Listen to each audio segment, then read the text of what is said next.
Hello student, बहुत बहुत स्वागत है आप सभी का पीवीआर स्टडी में। तो बच्चों, आज आपकी बड़ी ही महत्वपूर्ण क्लास होगी। देखो, इस क्लास को देखने के पहले मैं आपको ध्यान से एक बात बता दूं, बहुत ही प्यार से सुनना। वो ये है कि अगर आपको पढ़ना है तो क्लास छोड़ के मत जाना। ये मत सोचना कि हम सबका नाम लेंगे, अनंत जुड़े हैं, प्रियंका जुड़ी हैं, पारुल और पंकज और अंशु, ऐसे ऐसे करते हैं तो टाइम बीत जाता है, मज़ा नहीं आती, क्लास एक भी नहीं चलती अच्छे से। समझ लो, बाद में बड़ी आत्मग्लानि होती है। और तुम लोग सोचते हो नहीं, लाइव लगा के हम आएंगे, सबका नाम बुलाएंगे तभी पढ़ोगे। तो भैया अच्छे से पढ़ लो, ईमानदारी से। इस क्लास में किसी का हम नाम नहीं बोलेंगे, ये बात याद रखना। और प्यार से देखो, अच्छे से समझाऊंगा, 8 बार समझाऊंगा, समझ में आएगा। और यही हमारा उद्देश्य भी होना चाहिए। चलिए, एक्सरसाइज 4.2 का आपने पहला सवाल देख लिया था। वैसे तो मैं ये पूरी अभ्यास पढ़ा चुका हूँ लाइव में, लेकिन मैं उससे सेटिस्फाइड नहीं हूँ, क्योंकि एक सवाल लगवाने में 45 मिनट लग जाते हैं। तो इसलिए मैं समझा रहा हूँ कि लाइव में नहीं, वही आप 45 मिनट में 45 सवाल हल करोगे अगर आप वीडियो देखोगे। लेकिन अगर आप लाइव आओगे तो 45 मिनट में 3 सवाल देखोगे, 4 सवाल, क्योंकि नाम लेने में टाइम सब बीत जाता है, या फिर कमेंट में इधर उधर दिमाग बढ़ जाता है, कहीं बफरिंग कर रहा है, कहीं नहीं चल रहा है, बहुत सारा लफड़ा होता है ना। चलो, कह रहा है कि उदाहरण 1 में दी गई समस्याओं को हल कीजिए। आपका एक्सरसाइज 4.2 है, यानी कि प्रश्नावली 4.2। इसमें का सवाल नंबर 2 हमें हल करना है। अब ये भूल जाओ जो नीचे लिखा है। आपकी किताब में एनसीईआरटी की जो बुक है उसमें लिखा है कि उदाहरण 1 में दी गई समस्याओं को हल कीजिए, और बाकी कुछ नहीं दिया। तो उदाहरण 1 मैं आपके सामने ले आया हूँ। उदाहरण 1 यही है। कहने का मतलब इसी समस्या को हल करने के लिए वो बोल रहा है। लेकिन एक्चुअली जो उदाहरण में है उसमें क्या है, उसमें सिर्फ इसको एक समीकरण के रूप में बदलने के लिए कहा गया था बस। लेकिन आपकी एक्सरसाइज में कह रहा है कि इसमें जो समस्या है उसको हल कीजिए। कहने का मतलब इसको समीकरण के रूप में तो बदलिए ही, साथ साथ में इसका मान भी निकालिए आप, जो भी मतलब एक्चुअल वैल्यू है। चलिए देखते हैं कैसे होगा, ध्यान दीजिए। सवाल में पहले देखो एक स्टोरी लिखी गई है, पहले आपको इसको कहानी को ध्यान से समझना है। कह रहा कि जान व जीवंती दोनों के पास कुल मिलाकर के 45 कंचे हैं, 45 कंचे हैं, गोलियां हैं। दोनों 5-5 कंचे खो देते हैं, और अब उनके पास कुल कंचों की संख्या का जो गुणनफल है वो 124 बचता है, यानी कि 124 बचता है। उसके बाद आगे कहता है कि हम जानना चाहेंगे कि आरंभ में उनके पास कुल कितने कंचे थे। देखो, ये बात आपको एकदम क्लियर समझ में आ गई होगी ना बच्चा। चलो देखो, जान व जीवंती दोनों की बात कर रहा है, तो पहले हम मानेंगे, नीचे लिखो माना, नीचे आप हल लिखो, यहाँ पर हल बड़ा बड़ा लिख लो, हल लिखो। माना जान के पास कंचों की संख्या, माना जान के पास कंचों की संख्या बराबर यक्स। देखो, अगर हम नहीं लिखेंगे तब भी तुम लिखोगे, मैं बार बार बोलूँगा, 3-4 बार बोलूँगा, लिख सकते हो, कोई बड़ी बात नहीं है ना। जान के पास कंचों की संख्या कितना, एक्स, नीचे लिखोगे बच्चा। तब जीवंती के पास कंचों की संख्या बराबर कितना, कितना भैया, 45 माइनस यक्स, 45 माइनस यक्स। देखो, अब कुछ लोग को नहीं समझ में आएगा, मैं उनको बता दे रहा हूँ, ज़रा सोचो। कह रहा है कि दोनों के पास कुल मिला करके 45 कंचे हैं, कुल 45 कंचे हैं। ज़रा इसको छोटा सा उदाहरण में समझ लो। अगर आपको ऐसा बोलता कि जान के पास 15 कंचे हैं और बाकी जो है जानवी के पास हैं, दोनों के पास कुल मिलाकर के 45 हैं, तो आप जानवी के पास का कंचा निकाल सकते थे ना। कैसे? क्योंकि आपको 45 से 45 से 15 घटा लेना था, आप पता चल जाता आपको 30 रहना, ये पता चल जाता ना। तो इसी तरह से हम इसको निकाले हैं कि अगर हमें जान के पास कंचों की संख्या पता चल गई तो जो बचेगा वो जानवी के पास होगा, क्योंकि ये तो कह रहा कि टोटल 45 है ना। तो ये बात आप लिख लो, लाइन हो गई इतनी। देखो, मैं जल्दी से मिटा देता हूँ, आप लोग की शिकायत रहती है बच्चा, इसलिए मैं इतनी जल्दी नहीं मिटा रहा हूँ। आप इसे जल्दी से नोट करो, फट से। हो गया, आगे बढ़ें। चलिए, तो हो गया होगा। अब हम ऊपर से मिटाएंगे। देखो, अगर ईमानदारी से देखोगे तो बहुत ही अच्छे से समझ में आएगा, कोई दिक्कत नहीं होगी। सवाल मैं मिटा दूंगा तब भी तुम लोग अब कर लोगे, इसको कोई बड़ी बात नहीं ना। चलो, जान और जीवंती के पास कंचों की संख्या हमें पता हो गई, हमने मान लिया, और एक आ गया। आगे कहानी समझते हैं। कह रहा है कि उनके पास, दोनों के पास कुल मिलाकर के 45 कंचे हैं, ठीक है। दोनों 5-5 कंचे खो देते हैं, और अब उनके पास जो कंचों की संख्या का गुणनफल है वो 124 हो जाता है। 5-5 कंचे खो देते हैं, मतलब अब क्या होगा भाई, आगे बढ़ो, लिखो 5 कंचे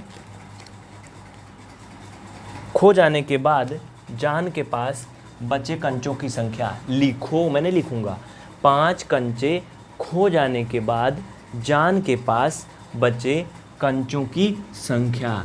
तो बच्चा जब 5 ठीक हो जाएगा तो जान के पास x माइनस 5 कंचा बचेगा।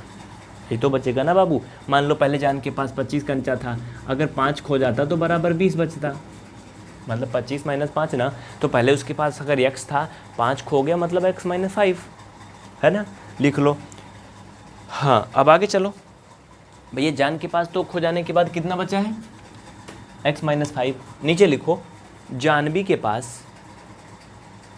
पास 5 कंचे खो जाने के बाद बचे कंचों की संख्या, या फिर 5 कंचे खो जाने के बाद जानवी के पास बचे कंचों की संख्या। सेंटेंस आप समझ सकते हो ना। तो क्या हो जाएगा, ये जो टोटल था मतलब 45 माइनस x ये था ना बच्चा आपका, इसमें से 5 और कम हो जाएगा। इनको अगर आप फाइनलाइज हल करोगे तो ये प्लस माइनस घट जाएगा बच्चा, तो 40 माइनस x हो जाएगा। ये हो गया जानवी के पास कुल कंचों की संख्या 5 कंचे खोने के बाद, और ये है जान के पास। आगे स्टोरी में एक नया मोड़ आता है, नीचे लिखोगे प्रश्नानुसार।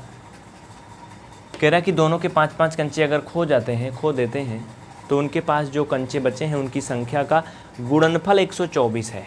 गुणनफल 124 है। तो नीचे आप लिखोगे प्रश्नानुसार, नीचे लिखो प्रश्नानुसार अकॉर्डिंग टू द क्वेश्चन। सभी बच्चे लिखना प्रश्नानुसार।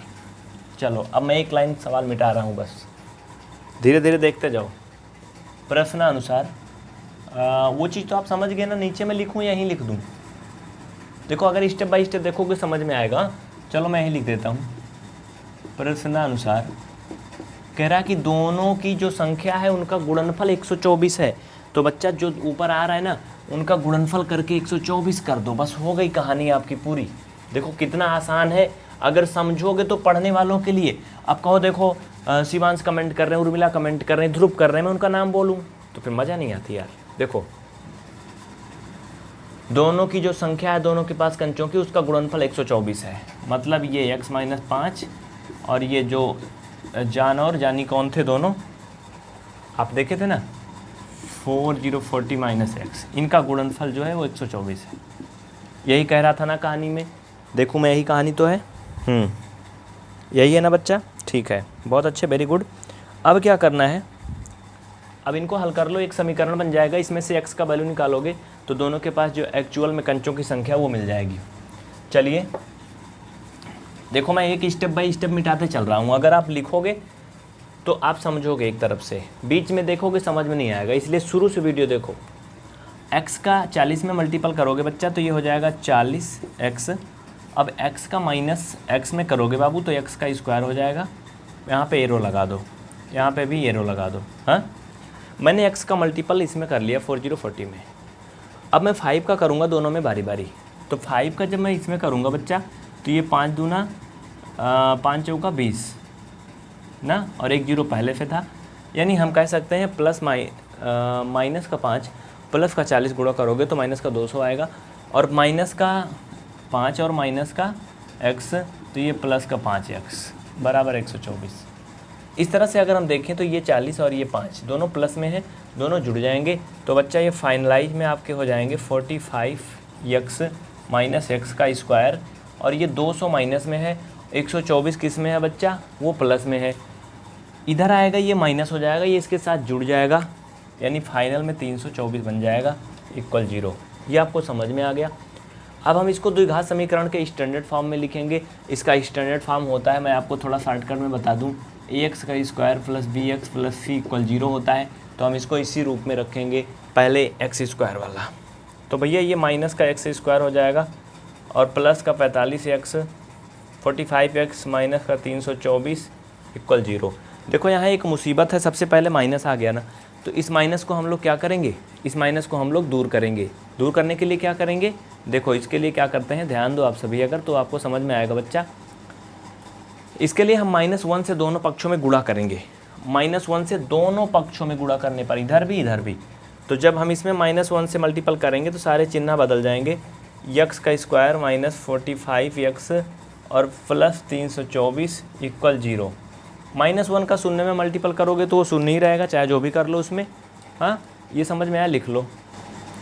चलो आगे बढ़ते हैं, ध्यान दीजिए आप, बहुत ही प्यार से समझना। ये इतनी कहानी हमारी हो गई पक्की ना। अब क्या करेंगे हम लोग पता है, ये तो हमारा समीकरण बन गया। ये तो हमारा समीकरण बन गया बाबू।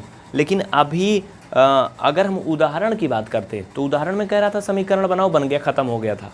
लेकिन हम एक्सरसाइज हल कर रहे हैं, तो एक्सरसाइज में कह रहा है इसमें दी गई समस्याओं को हल कीजिए, तो हम इसे पूरा कंप्लीटली हल करेंगे। अब हमें क्या करना, फैक्टर करने हैं। अब ये बताओ, कोई दो संख्या बताओ, कोई दो संख्या बताओ जिसको अगर गुणा कर दें तो 324 हो जाए और अगर जोड़ दें तो 45 हो जाए।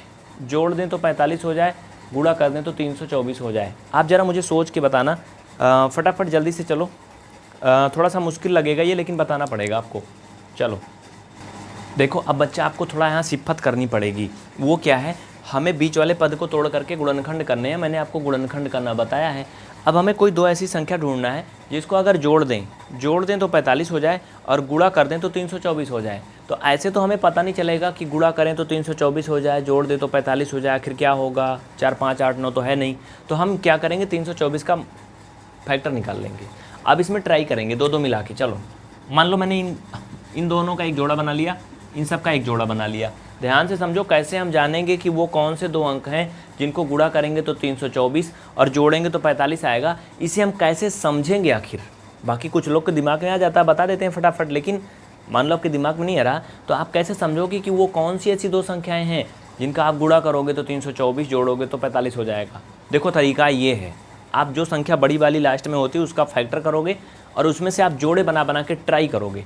तो भैया मैंने फैक्टर कर लिए, मैं इसका जोड़ा बना रहा हूँ। एक मैं ये जोड़ा बना ले रहा हूँ, एक ये पूरे का, तो दोनों का गुणा कर लो, 2 दूना 4 और ये 3 त्रिक 9, त्रिक 27, 3 81। अब हम 4 और 81 ले रहे हैं। तो बच्चा ये देखो, अगर हम 4 का मल्टीपल 81 में करते हैं तो ये मल्टीपल तो 4 ये हो जाएगा पूरा पूरा, गुणा करने पे तो 324 आ जाएगा। लेकिन दूसरी कंडीशन है कि हम जब 81 में 4 को ऐड करें तो ये बच्चा क्या हो जाए, ये 45 होना चाहिए, 45 होना चाहिए, बट ये 85 हो रहा है। इसका मतलब ये गलत है, ऐसा नहीं हो सकता है। तो क्या करोगे, इसको कुछ करोगे नहीं, इसी में आप थोड़ा सा चेंजिंग करोगे। बच्चा चेंजिंग कैसे करोगे, ध्यान दो, बहुत ध्यान से समझो। मैं एकदम कॉन्सेप्ट सिखा दूंगा, कभी भूलोगे नहीं, लेकिन थोड़ा समझो, टाइम दो। भाग के चले जाओगे, कभी नहीं समझ में आएगा ज़िंदगी में, इसलिए थोड़ा समझो। हमने क्या किया था, पहले 2 अंक लिए थे, अब हम थोड़ा और बढ़ा लेते हैं। चलो हमने अब एक 3 और ले लिया, उसमें ये जोड़ा थोड़ा कम कर दिया। अब ट्राई करते हैं। चलो 2 दूना 4 3 12, एक बन गया 12 और ये 3 त्रिक 9 त्रिक 27। देखो 12 और 27 हो गया बाबू, ठीक है। तो 12 और 27 का जब आप मल्टीपल करोगे तो देखो मल्टीपल में तो हमेशा वो आ जाएगा, क्योंकि फैक्टर उसी का है, उसी का बच्चा है ना। लेकिन जोड़ने पर आ जाए ये मुश्किल है। इसको जोड़ो तो 39 आ रहा है, मतलब 45 नहीं आया। इसका मतलब हमारा ये भी तरीका गलत है। तो हम क्या करेंगे फिर, हार नहीं मानना है। कोशिश करने वालों की कभी हार नहीं होती, ट्राई करते रहो बच्चे। चलो अब क्या करोगे, अब फिर आप इसको मिटाओ और फिर से आप इसमें एक और कोई चेंजिंग करो। इसमें और एक चेंजिंग क्या करोगे बच्चा, हम क्या करेंगे ना, आपकी हमने यहाँ 3 तक इतना जोड़ा एक बनाया था, अब हम एक और नीचे ले लेते हैं। चलो इसको इसमें ले लेते हैं, हाँ, और इनका 2 ले लेते हैं अलग अलग। ऐसे ऐसे उलट पलट करके करेंगे, बन जाएगा। 2 दूना 4 3 12 3 36 और ये 3 त्रिक 9। देखो 36 का 9 में मल्टीपल करोगे बाबू तो ये हो जाएगा 324। और यहाँ पर देखो संयोग अच्छा है, ये 45 भी आ गया ना। इसका मतलब हम 36 और 9 को लेंगे। कुछ बच्चों के दिमाग में पहले आ गया था, कमेंट कर रहे थे, देखो मोहित वगैरह कुछ है ऐसे, लेकिन मैं समझ रहा था कि आपको आ रहा है, कुछ बच्चों को नहीं आ रहा था। चलो तो अब इनको हम क्या करेंगे, अब इनको हम 2 पार्ट में तोड़ेंगे और वो पार्ट कौन कौन से होंगे आपके सामने हैं। ये मैं थोड़ा मिटा दे रहा हूँ, आप वीडियो को थोड़ा पीछे करोगे, ये सारी कहानी तुमको फिर से मिल जाएगी बच्चा, ठीक है। चलो तो हम क्या करेंगे, यहाँ पे x का स्क्वायर वैसे लिखेंगे, माइनस 45 की जगह पे हम लिखेंगे, क्या लिखेंगे, 36 + 9। भाई 45 को 36 + 9 लिख सकते हैं, 45 को 36 + 9 लिख सकते हैं। बाहर से x था x और प्लस का 324 था, तो ये ऐसे = 0। ये कहानी आपको समझ में आ रही है अच्छे से। चलो ठीक है, आगे बढ़ते रहो फटाफट। तो बच्चे आप आगे बढ़ोगे तो क्या होगा, ध्यान दो, ये x का स्क्वायर माइनस 36 का गुणा करोगे x में, हमें पता है कि 36x हो जाएगा। पहले माइनस है, कोष्ठक खुलेगा, अंदर के चिन्ह चेंज हो जाएंगे, मतलब कि प्लस का माइनस, माइनस का प्लस हो जाएगा। तो बच्चा ये माइनस हो जाएगा, तो ये 9x हो जाएगा। हाँ भाई, x का 36 में किया 36x, x का इसमें किया तो 9x, और प्लस का ये 324 = 0। अब इनमें कॉमन लोगे मैंने बेसिक मैथ बहुत अच्छे से आपको पढ़ाया है, सबको कॉमन लेना आता है। यक्स कॉमन लोगे, यक्स माइनस 36 बचेगा, बच्चा इसमें माइनस 9 कॉमन लोगे तो यक्स माइनस 36 बचेगा इक्वल 0। अब मैं नीचे धीरे धीरे मिटाता चलूँगा, आप इसके लिए बिल्कुल भी टेंशन मत लेना। अगर नहीं लिखे हो तो वीडियो को थोड़ा पीछे करके लिख लो, वीडियो पीछे करोगे सारी कहानी आपको दोबारा से मिल जाएंगी और आप नोट कर पाओगे। हाँ, एक काम और कर सकते हो, वीडियो को रोक रोक के भी आप लिख सकते हो, ये भी एक अच्छी बात है। वीडियो को रोक के पुश करो, वीडियो को टच करके रोको, फिर लिखो, फिर आगे बढ़ाओ, फिर लिखो। जो 2 बार कॉमन हुआ 1 बार हो जाता है, और जो ये x और माइनस 9 कॉमन था वो इतना हो गया। अब हम लिखेंगे यदि x माइनस 36 बराबर 0 तो x बराबर कितना होगा, 36 होगा। और यदि यहाँ पे एक और लिखोगे भाई, 2 कंडीशन है, x माइनस 9 बराबर 0 तो x बराबर 9। हमने माना था कि माना जान के पास कंचों की संख्या x। हाँ, अब लिखो, अतः जान के पास कंचों की संख्या x बराबर 36, x बराबर 36। तो जान और कौन था भाई साथ में जान के, जीवंती। हाँ, तो जीवंती के पास कंचों की संख्या 45 माइनस x बराबर क्या हो जाएगा, 36, ना 45 माइनस 36, हाँ 45 माइनस 36। तो बच्चा ये हो जाएगा 45 माइनस 36 बराबर 9। यानी जब जान के पास में 36 कंचे थे तो जीवंती के पास 9 कंचे थे। बात समझ में आई? चूँकि 2 माना है इसलिए आप नीचे एक लाइन और लिखोगे, एक लाइन आप नीचे लिखो जल्दी से भाई। इतना हो गया, नोट करो, इतना हो गया। नोट करने के बाद नीचे एक लाइन और लिखोगे। समझ में आ रही ना बात? चलो, तो अब देखो आप लोग लिखोगे, मैं नहीं लिखूँगा, मैं इसी में बना दे रहा हूँ। एक लाइन नीचे लिखो, तुम लोग इसमें मत बनाना, अपने में कॉपी में एक लाइन और नीचे लिखो। नीचे लिखो, अतः यदि जान के पास कंचों की संख्या x बराबर 9, भाई मान लो कि x का मान 9 लेते हैं, तो नीचे लिखो, तो जीवंती के पास कंचों की संख्या 45 माइनस x बराबर 45 माइनस 9 बराबर 36। यानी कुल मिला के ये निष्कर्ष निकला कि जब जान के पास 9 कंचे होंगे तो जानवी के पास 36 होंगे, जब जानवी के पास 36 होंगे तो जान के पास 9 कंचे होंगे।